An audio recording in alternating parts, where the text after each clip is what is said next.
Secondly, I was a little bit involved in the Oslo negotiations at the very beginning. And I realized that the Israeli left, the Zionist left, is not interested at all, even in a two-state solution.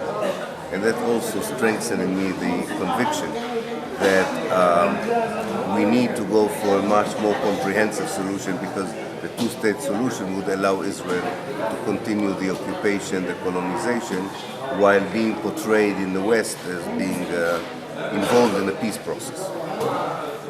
Would be the end of Zionism. Yes, it would be the end. Yes, I think you're right. It would be the end of Zionism. At least, Zionism has so many definitions, but I think it would be the end of the way most Israeli Jews understand Zionism, namely a state that has an ethnic identity, that is exclusively a democratic state only for the Jews, an apartheid state, an occupying state. Yes, it would be the end of such a state. How would you call this state? I'm really not worried about the name. I know. I mean, you can ask people like Gaddafi would call it Isratin. You ask Rada Kami, she wants to call it Eretz Palestine. I mean, she wants to use two names. I really don't think that.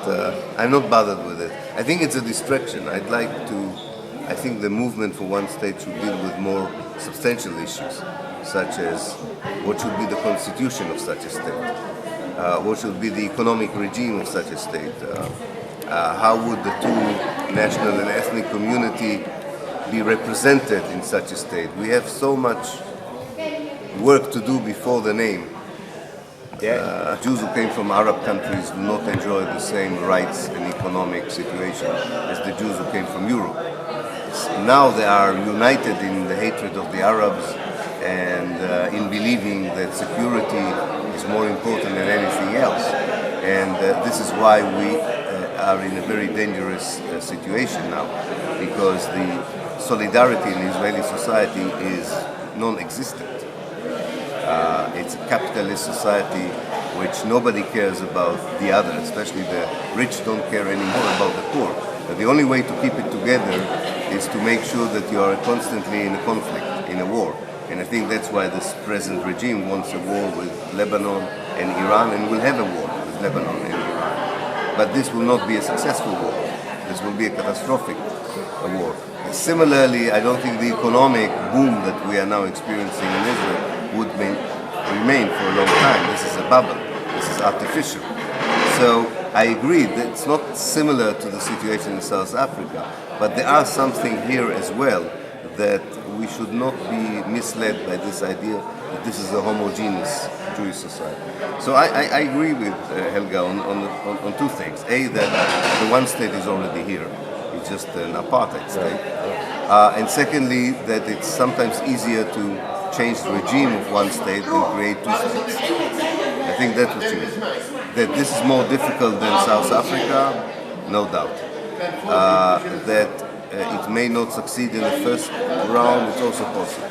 But I don't think it's because this is such a cohesive Jewish society. I think it's less cohesive than it seems. It's this idea that we are all the time in a war that makes people so united. The Labour Party, which was supposed to represent left Zionism, is disappearing. One wonders whether it will even be re-elected in the next election. They're doing so badly that it's unbelievable. This is the party that was holding Zionism together for more than a century. It's going to disappear. On the other hand, the anti-Zionist left, or post-Zionist left, which was kind of an eccentric group of people, becomes much more popular among people who are frustrated with left Zionism.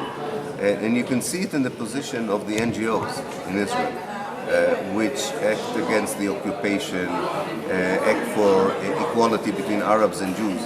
They used to be very careful in not supporting ideas such as one state, or the BDS campaign, the boycott, divestment, sanction campaign, or talking openly about the right of the refugees to return. And these NGOs now support these things very openly, very, very openly. And I think this shows you a much more cohesive position on this. I still would like to know if you can, because you said it's more important things to discuss about the constitution of the state, about the economy. How would you describe it a little bit more, the kind of state? Yes. There is a process now for 3 years in which I'm involved, including a lot of intellectuals, academics, professionals. We have been meeting in different places now for 3 years around the world.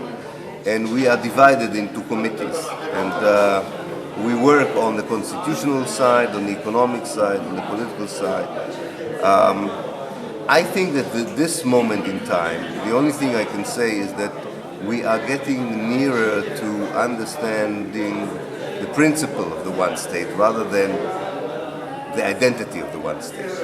And the principle is very important because unlike South Africa, we have now a new challenges here. For instance, the role of religion. We can talk about in Europe quite easy. Also in Europe you can't talk anymore easily about secular states. But in the Middle East, secular states sounds a bit bizarre because religion and tradition is so important for people. So I think what we are talking about is a dialogue state, I call it. It's a state where some of the problems are not solved, but you agree on the way you dialogue about them. You put out, for example, violent dialogue as a possibility, but it doesn't mean that you have solved the problem. And this is the only way to move forward because the Middle East in this respect is different from Europe, where religion and tradition plays a role. So we are now trying to figure out how would this dialogue state develop. For instance, in this conference we are talking about democratic state, but for a lot of Palestinians, the experience of national identity is something they don't want yet to give up. So we have to negotiate between the model of binationalism to the model of secular state to find a way of doing it. It's a very difficult challenge. The problem is we can't even start having a serious debate about this as long as the occupation and colonization continues. I think that we know now the kind of basic ideas that would guide us, which is, on the one hand, you have the set of personal equality, the basic human and civil rights that were denied for most people who live there, if they're not Jews. So that's very important. That's a good infrastructure to begin with. What is more difficult is to work out the collective rights. And collective rights in the Middle East are human rights issues as well. Not necessarily only national rights. For example, groups of people in this area would demand a certain public space that would represent them in a way that probably would not be tolerated in the West. And you have to work out the kind of,